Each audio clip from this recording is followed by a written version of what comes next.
Baik, saya ingin kembali ke Mas Willy. Mas Willy, memang perjalanan masih sangat jauh. Rakernas, tapi sudah akan ada rencana memunculkan 3 nama. Artinya bisa disampaikan dengan diskusi sebelumnya sempat bertemu dengan AHY, kemudian bertemu dengan Pak SBY. Apa itu artinya nanti nama AHY ini akan masuk dalam Rakernas untuk diajukan oleh Nasdem kalau nanti maju ke Pilpres?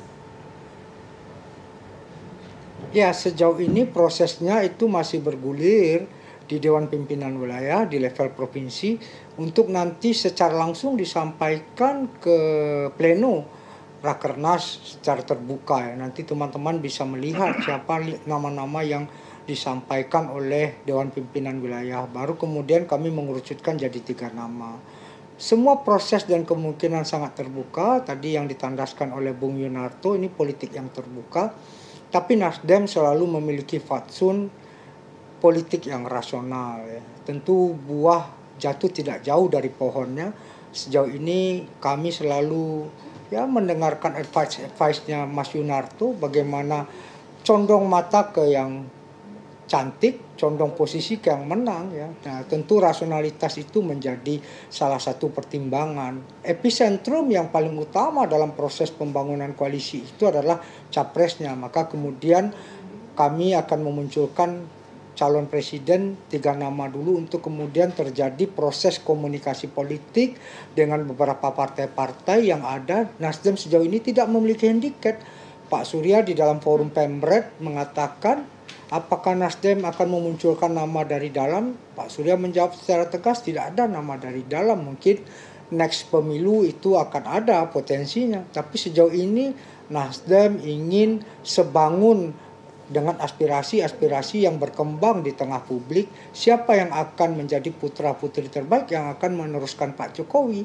Di dalam hal-hal seperti inilah kemudian Nasdem membuka diri dengan semua kelompok, dengan semua partai politik untuk saling berdialog, untuk saling bertukar pikiran. Apa yang kemudian menjadi catatan-catatan kita untuk melanjutkan kepemimpinan Pak Jokowi ya. Salah satu hal yang menarik selain yang didiskusikan dengan Pak SBY tentang regenerasi yaitu dengan Pak Prabowo, yaitu memberikan catatan tentang stabilitas ya.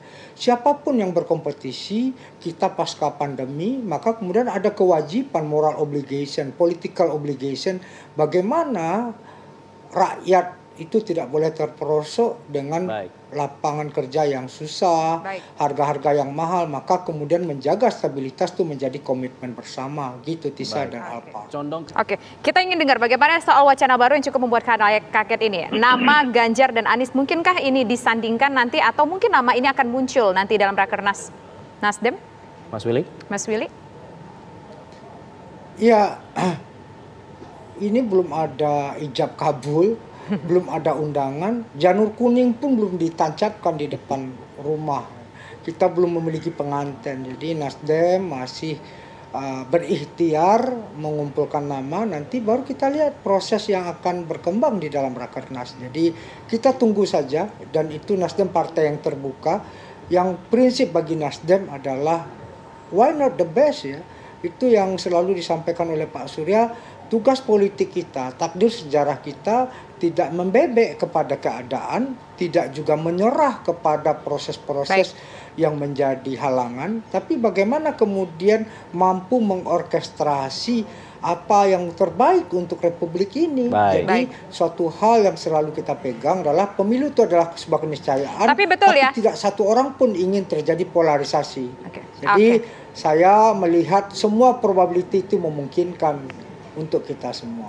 Oke, kita tunggu saja seperti apa probability-nya. Masih ada waktu menuju Rakernas, kemudian juga masih ada waktu tentunya menuju 2024 gitu. Kita lihat akan seperti apa koalisi dan siapa yang akan diusung. Baik.